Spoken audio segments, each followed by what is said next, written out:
Welcome to the Life with Joey Calvo podcast. I am Joey Calvo.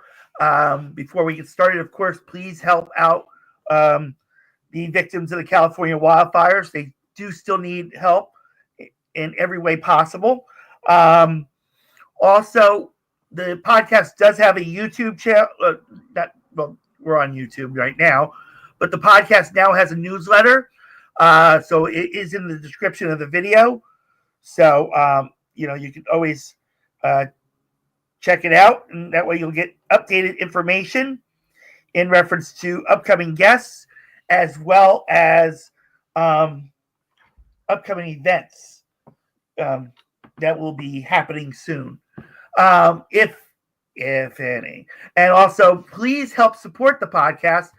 We do have a GoFundMe page to where we are attempting to expand this podcast to more outlets, hopefully getting it towards TV and radio best way possible. All right, so today our guest is John Bukowski. His life has been a series of evolutions. Over the years, he transitioned from veterinary practice to public health epidemiology, to medical writing, to the economic downturns in 2008, 2009 dampened his medical writing prospects, but he turned that into a fulfillment of a lifelong dream, writing a novel. Sorry, I just had eye surgery. I had just had eye work done, so my eyes are a little off, so please bear with me, folks. The fiction bug took hold and has not let him go.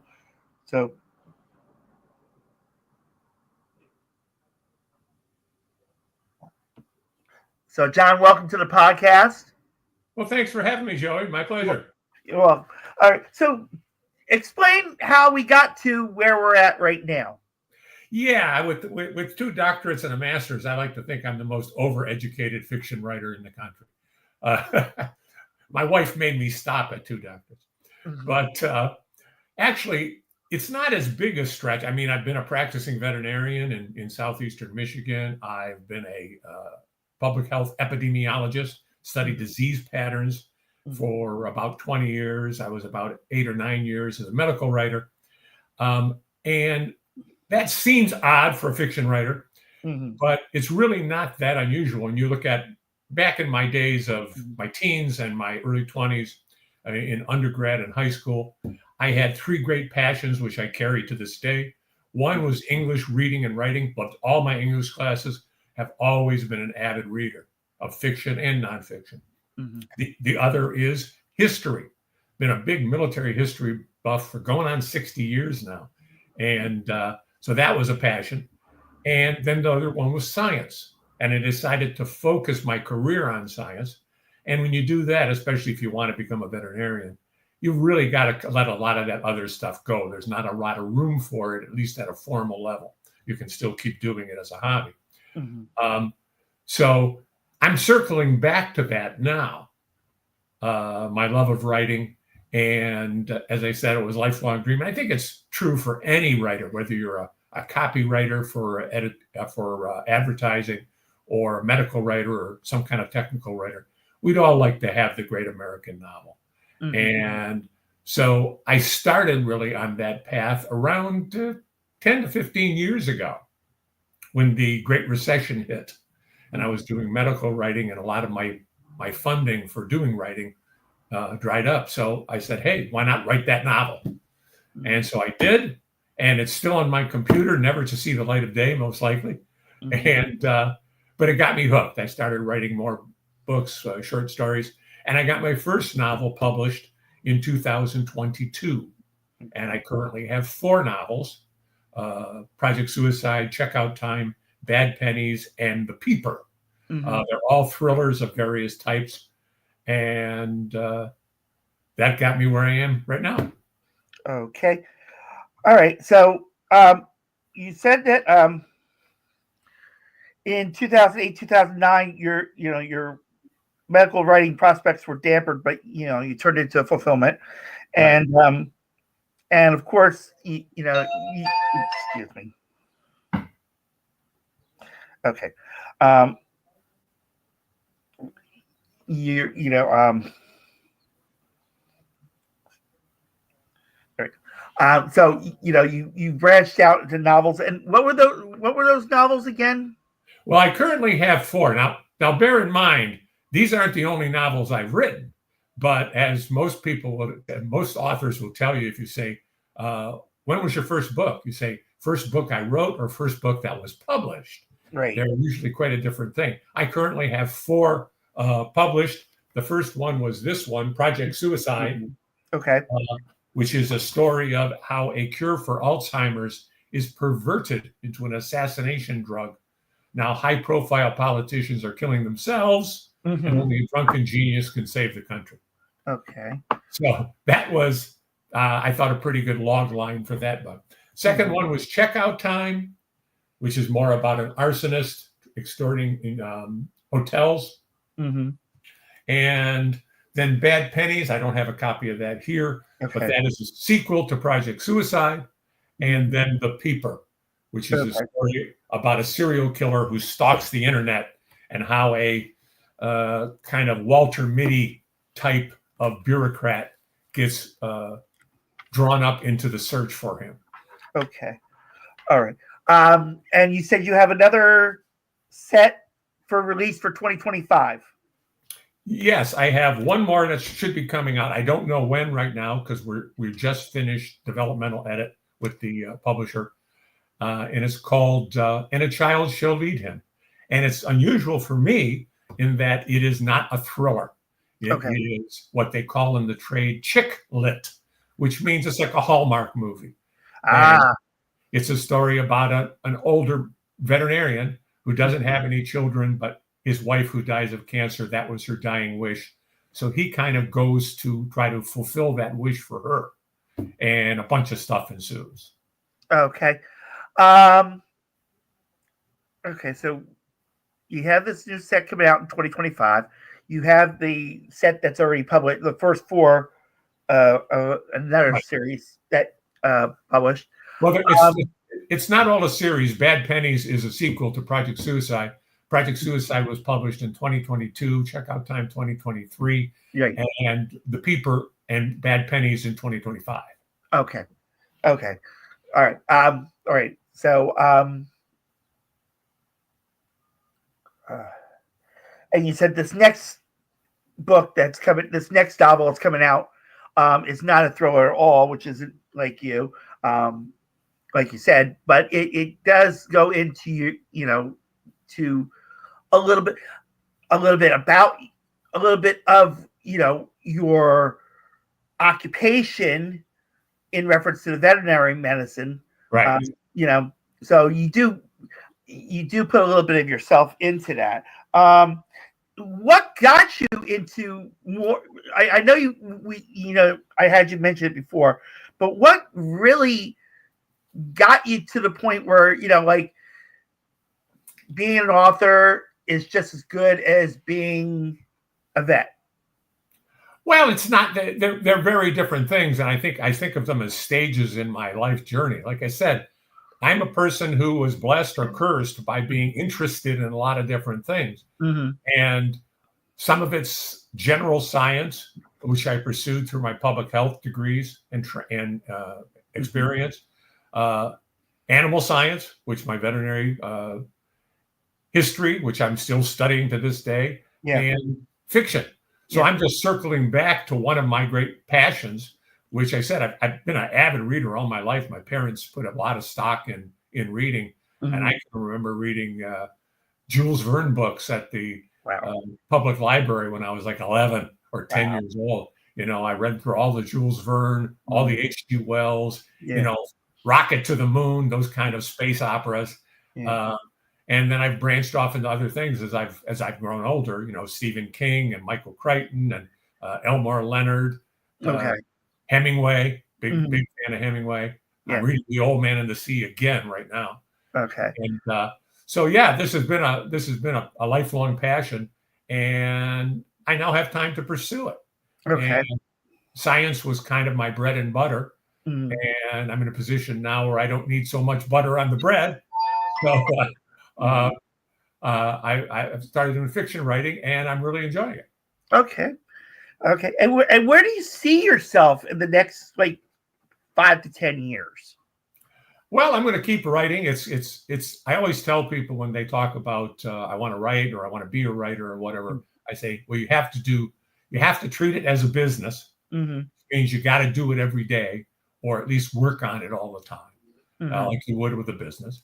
But Mm-hmm. it has to be like a hobby. It has to be something that you really want to do, you like to do, you're driven to do. And for me, it's all a combination of those things. Mm-hmm. I feel awkward or bad if I don't write for a while. Mm-hmm. And when I get like a good 1,000-word or 1,100-word day, I Mm-hmm. really feel good. Yeah. So, I guess I've also been like a amateur actor in community theater. Did about 10 or 15 years in that, and it's a creative, artistic outlet for me. Mm-hmm. Okay. Okay. Sorry about that. Yeah,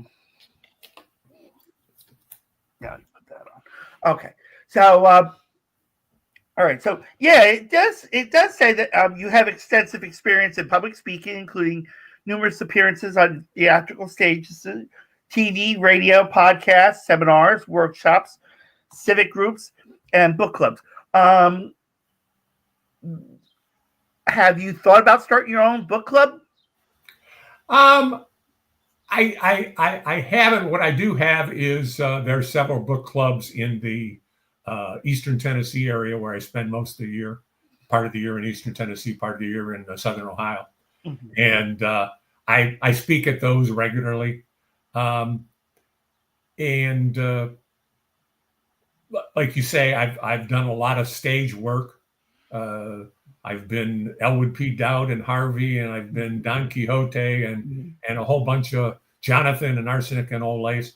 And that gives you a feeling for being before an audience and not being, I know public speaking is a big bugaboo for a lot of people. Mm-hmm. And throughout my career, I've had an opportunity to do a lot of it. And the more you do, the easier it becomes, the more you feel at ease in front of people or on camera. Mm-hmm. And I've done TV interviews, radio interviews, all that stuff. So yeah, I have not done my own book club, but I do speak regularly at book clubs. People always like to have an author come and sign their book and that kind of stuff. Okay. And have you? Okay, so mainly.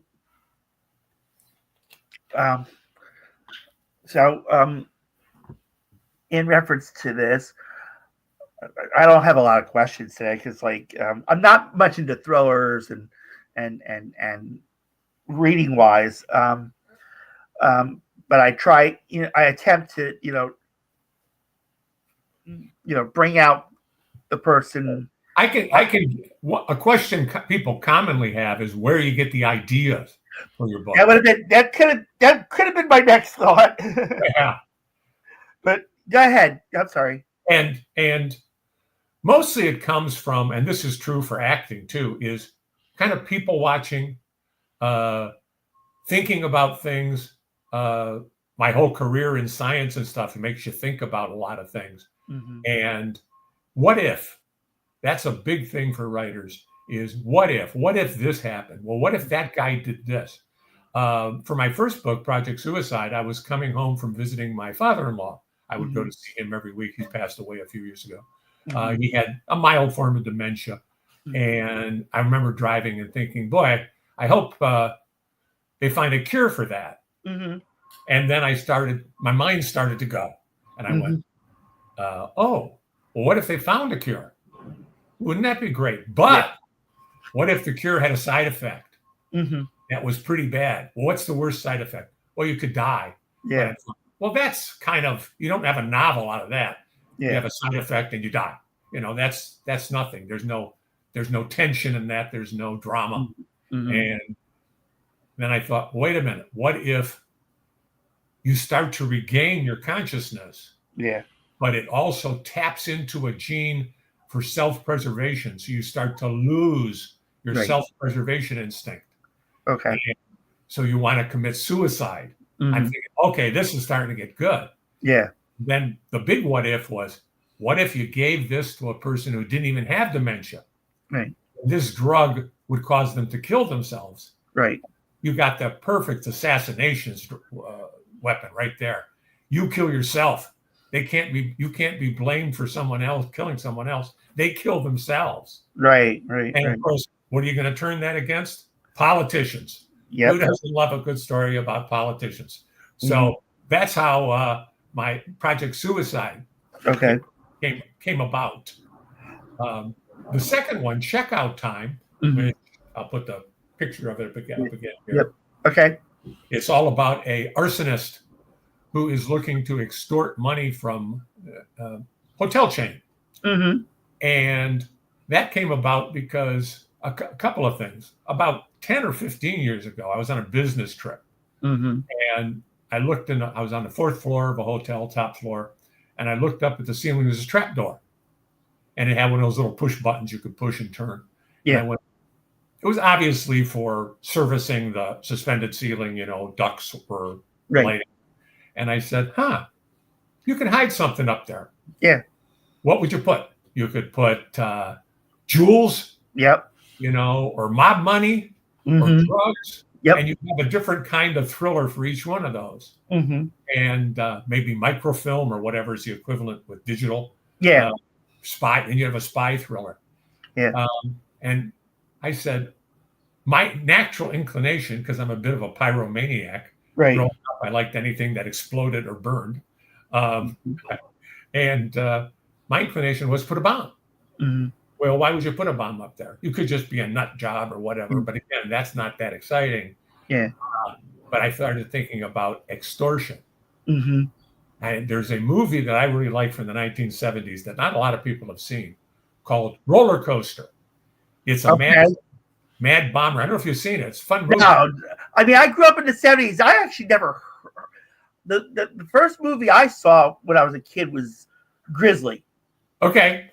Yeah, I remember that one. Yeah, where and in reference to that is when I saw that movie, must have been about, let's see, I was born in 71. So I was about maybe 5 or 6 years old when this movie came out. I was in bed and I had a nightmare that this grizzly bear came through the woods behind my house, got in through my back door, went through the kitchen, into the living room, up the steps, directly to my room to get me. Yeah. And I was like, I could not. Yeah. I to this day, it still comes in my head, even like almost 50 years after this picture was made. Movies and like TV shows like Twilight Zone and stuff can really get into you, especially as a kid. Well, when I saw Roller Coaster, it's all about a guy trying to extort money, a bomber trying to extort money from amusement parks. Give me money or I'll blow your rides up and kill people.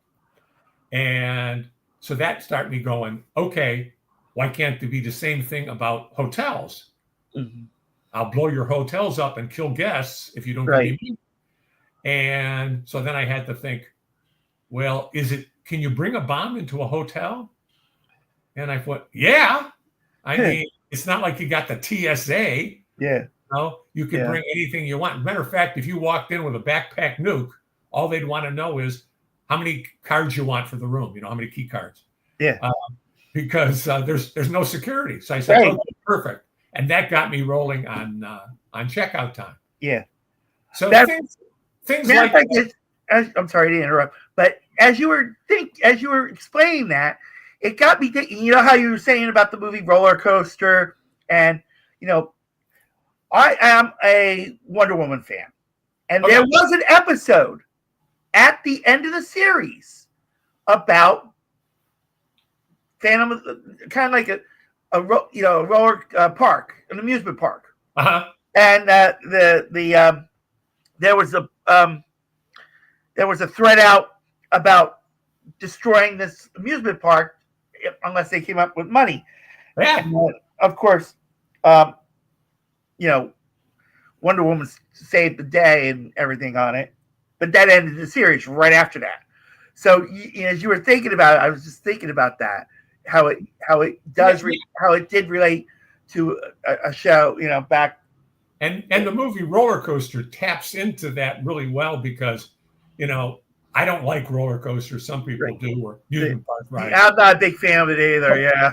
But it's all an idea of being scared in a safe way. Yeah. But there's this fear. What if something went wrong? And that's what roller coaster taps into. Okay. And to a similar degree, checkout time taps into that, because we've all gone into hotel rooms and wondered, who's been here before? Right. Was there, what happens if there's a fire or something, where a whole lot of us shoved into a small space, many stories up. Mm-hmm.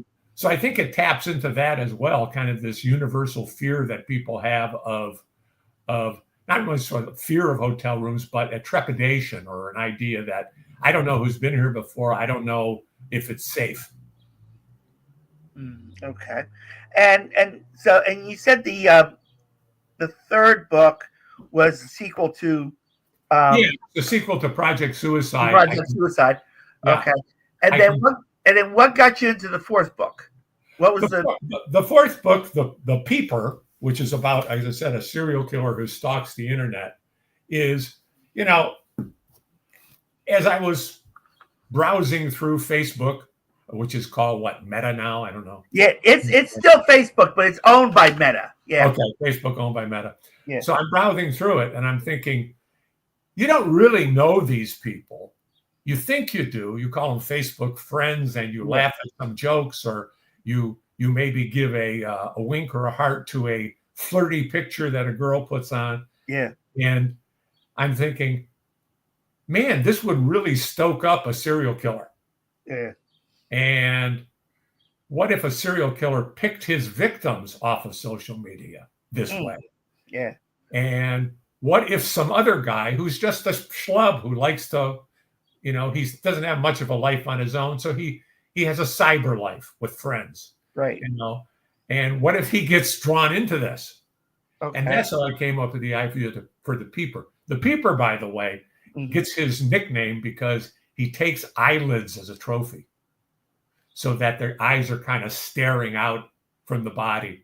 And so they call him the Peeper, which I thought was kind of a nice, gory little detail. And I think they captured that in the cover.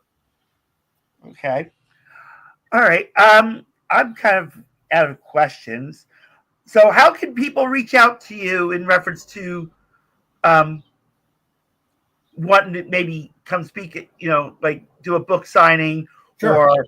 or how can they reach out to you? Easiest way to contact me is through my website, thrillerjohnb.net. And that'll take you up. It has examples of my writing. It has a little bit about my bio. And there's a contact form you can just send, and be happy to chat with you about anything, really. Okay. If you want to see my books, they're listed on the website, or you can go to my author page on Amazon, which is jbukowskiauthor.com. And you can connect to all my books on Amazon. And they're currently those 4 are available. Like I said, And a Child Shall Lead Him comes out sometime this year. I don't know when. It all depends on the production process. All right. Well, John, thank you so much for your time. I'm sorry I couldn't extend it any more than possible. But my pleasure, Joey. Thank you much for having me. All right. And thank you, everyone, for watching the Life with Joey Calvo podcast. God bless you all. Take care.